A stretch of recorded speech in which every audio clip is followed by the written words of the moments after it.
on the channel. We're about to do the one you're about to read. Today is day 144 in a row.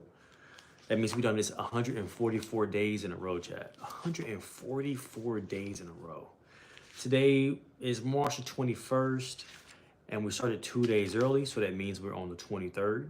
If you've been here, you know that already, right? And today we're reading from 2 Samuel 2:12 through 3. Oh, Samuel's long tonight. We're going to follow Samuel up, though, with John 13, 1 through 30, Psalms 119, 1 through 16, and then wrapping up tonight's read with Proverbs 15, 29 through 30. Yes, sir. Let's get into today's read. Today is day 144 in a row. We're doing this for 365. So if you want to stay tuned, subscribe.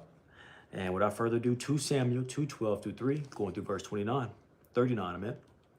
So one day, Abner led Ishbosheth's troops from Mahanaim to Gibeon. About the same time, Joab, son of Zeruiah, led David's troops out and met them at the pool of Gibeon. The two groups sat down there facing each other from opposite sides of the pool. Then Abner suggested to Joab, "Let's have a few of our warriors fight hand to hand here in front of us." "All right," Joab agreed. So 12 men were chosen to fight from each side. 12 men of Benjamin representing Ishbosheth, son of Saul, and 12 representing David. Each one grabbed his opponent by the hair and thrust his sword into the other side so that all of them died. So this place at Gibeon has been known ever since as the Field of Swords. A fierce battle followed that day, and Abner and the men of Israel were defeated by the forces of David. Joab, Abishai, and Asahel, the three sons of Deruah, were among David's forces that day. Asahel, sorry, I got some of my eye chat, could run like a gazelle, and he began chasing Abner. He pursued him relentlessly, not stopping for anything. When Abner looked back and saw him coming, he called out, "Is that you, Asahel?" "Yes, it is," he replied. "Go fight someone else," Abner warned. "Take on one of the younger men and strip him of his weapons." But Asahel kept right on chasing Abner. Again, Abner shouted to him, "Get away from here. I don't want to kill you. How could I ever face your brother Joab again?" But Asahel refused to turn back, so Abner thrust the butt end of his spear through Asahel's stomach, and the spear came out through his back. He stumbled to the ground and died there. And everyone who came by that spot stopped and stood still when they saw that Asahel was lying there. When Joab and Abishai found out what had happened, they set out after Abner. The sun was just going down as they arrived at the hill of Ammah near Giah, along the road to the wilderness of Gibeon. Abner's troops from the tribe of Benjamin regrouped there at the top of the hill to take a stand. Abner shouted down to Joab, must we always be killing each other? Don't you realize that bitterness is the only result? When will you call off your men from chasing their Israelite brothers?" Then Joab said, "God only knows what would have happened if you hadn't spoken, for we would have chased you all night if necessary." So Joab blew the ram's horn, and his men stopped chasing the troops of Israel. All that night, Abner and his men retreated through the Jordan Valley. They crossed the Jordan River, traveling all through the morning, and didn't stop until they arrived at Mahanaim. Meanwhile, Joab and his men also returned home. When Joab counted his casualties, he discovered that only 19 men were missing in addition to Asahel. But 360 of Abner's men had been killed, all from the tribe of Benjamin. Joab and his men took Asahel's body to Bethlehem and buried him there in his father's tomb. Then they traveled all night and reached Hebron at daybreak. That was the beginning of a long war between those who were loyal to Saul and those who were loyal to David. As time passed, David became stronger and stronger, while Saul's dynasty became weaker and weaker. These are the sons who were born to David in Hebron. The oldest was Amnon, whose mother was Ahinoam from Jezreel.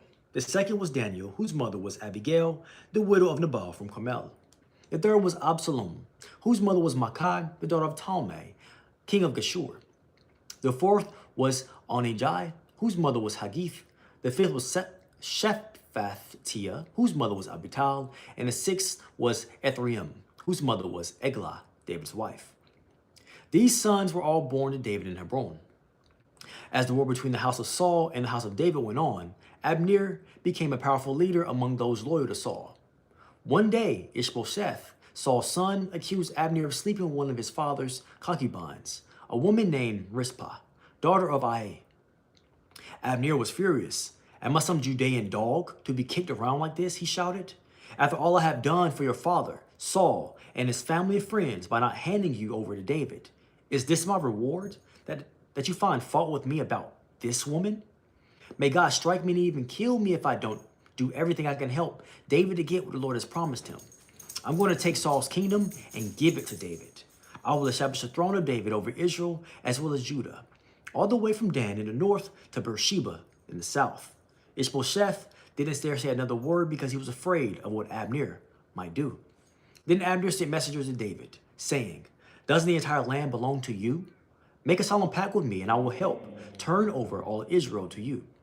All right, David replied, but I will not negotiate with you unless you bring back my wife Michal, Saul's daughter, when you come.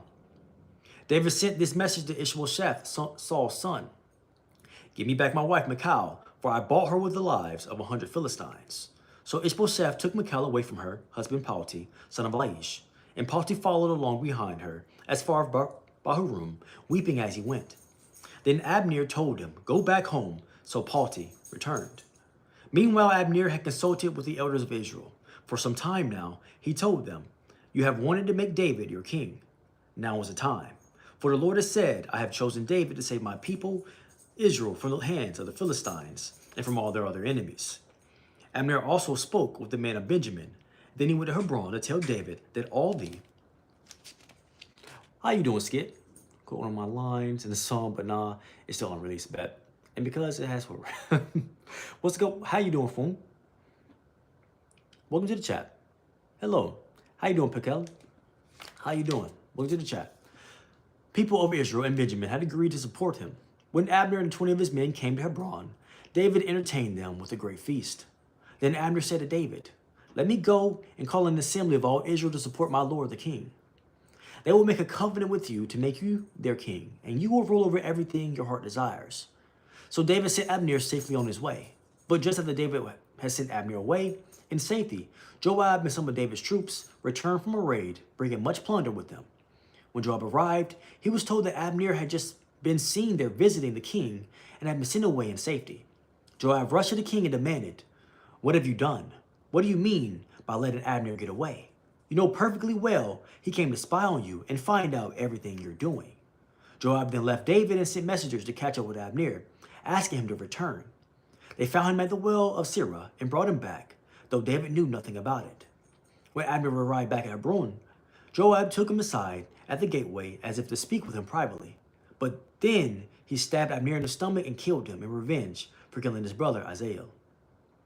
When David heard about it, he declared, I vow by the Lord that I and my kingdom are forever innocent of this crime against Abner, son of Ner. Joab and his family are the guilty ones.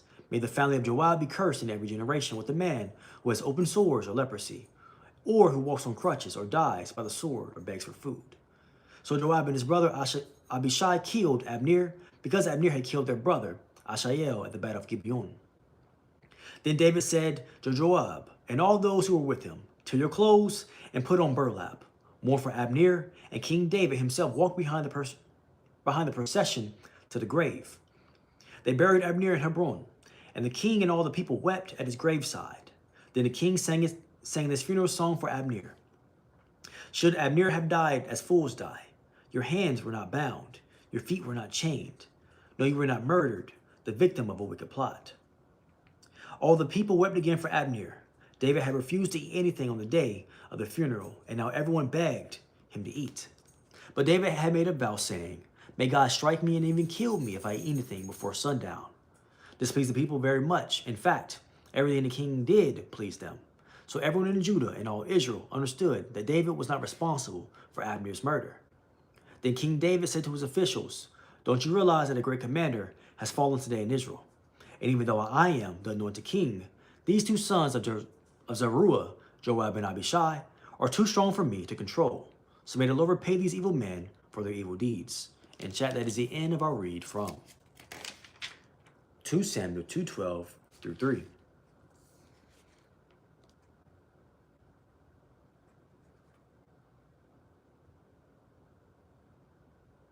And now John 13:1 through 30. Before the Passover celebration, Jesus knew that his hour had come to leave this world and return to his Father.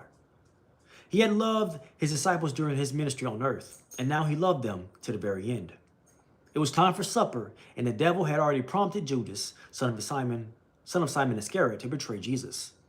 Jesus knew that the Father had given him authority over everything, and that he had come from God and would return to God. So he got up from the table, took off his robe, wrapped a towel around his waist, and poured water into a basin. Then he began to wash the disciples' feet, drying them with the towel he had around them. When Jesus came to Simon Peter, Peter said to him, "Lord, are you going to wash my feet?" Jesus replied, "You don't understand now what I am doing, but someday you will." "No," Peter protested, "you will never ever wash my feet." Jesus replied, "Unless I wash you, you won't belong to me." Simon Peter exclaimed, "Then wash my hands and head as well, Lord, not just my feet." Jesus replied, "A person who has bathed all over does not need to wash, except for the feet, to be entirely clean. And you disciples are clean, but not all of you." For Jesus knew who would betray him. That is what he meant when he said, "Not all of you are clean." After washing their feet, he put on his robe again and sat down and asked, "Do you understand what I was doing? You call me teacher and Lord, and you are right, because that's what I am.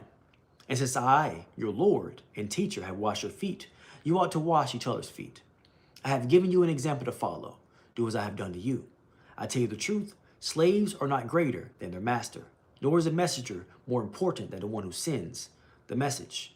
Now that you know these things, God will bless you for doing them. I am not saying these things to all of you.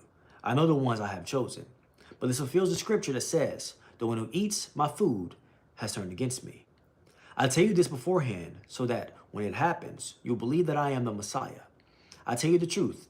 Anyone who welcomes my messenger is welcoming me. Anyone who welcomes me is welcoming the Father who sent me." Now Jesus was deeply troubled, and he exclaimed, "I tell you the truth, one of you will betray me." The disciples looked at each other, wondering whom he could mean. The disciple Jesus loved was sitting next to Jesus at the table. Simon Peter motioned to him to ask, "Who's he talking about?"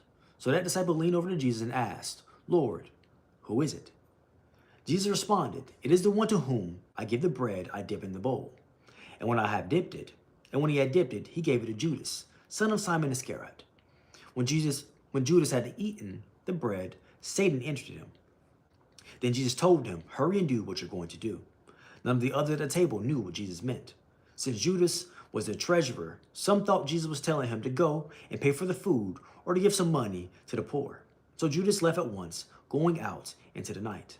In chat, that was John, blonde-haired Mark Zuckerberg. I don't know what that's supposed to be. And now that was John 13, 1 through 30.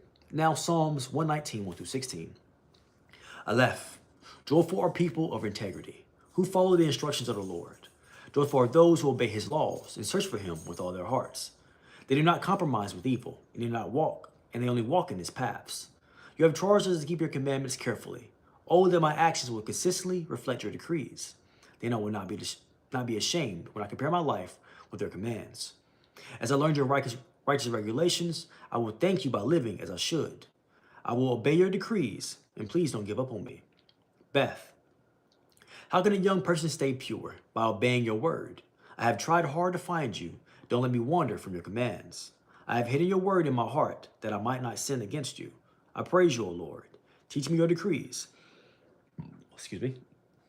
I have recited aloud all the regulations you have given us. I have rejoiced in your laws, as much as in riches. I will study your commandments and reflect on your ways. I will delight in your decrees and not forget your word. And now, Proverbs 15:29 through 30. The Lord is far from the wicked, but he hears the prayers of the righteous. A cheerful look brings joy to the heart. Good news makes for good health. And now, washing the feet of a traitor.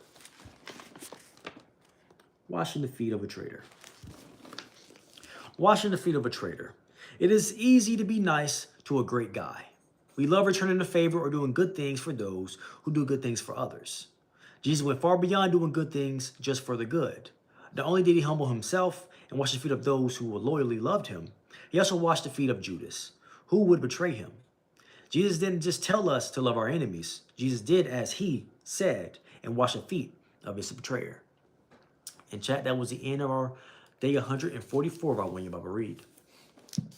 Now we're going to turn off the camera, ask for clarity, wisdom, and discernment on today's word, and I'll be right back.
Okay, chat. So today we read, let's go over the scriptures for tonight. So we read from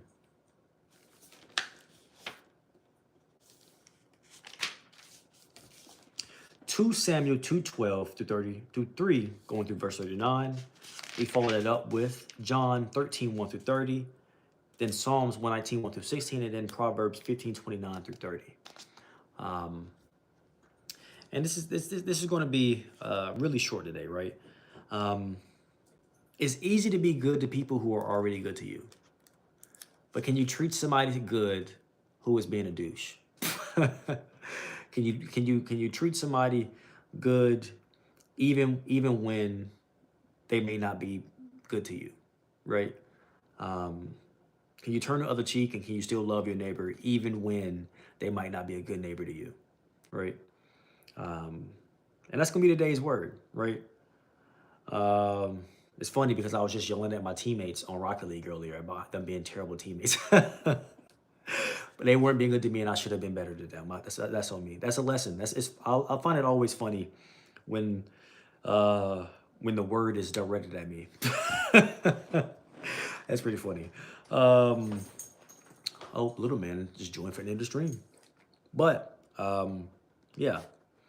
Can you still love your neighbor even if your neighbor isn't being a good neighbor to you, right? And that's gonna be today's word for the When Your Bible reading. We're gonna hit this outro with little man here because he want to join for the outro. He loves the outro, right? We all got that limitless core, baby. I appreciate you. I might even love you, but I'm for sure glad you woke up today. Thank you for joining me. Thank you for joining me and giving me the most valuable thing you could have given me, which is your presence. Thank you very much. Ooh.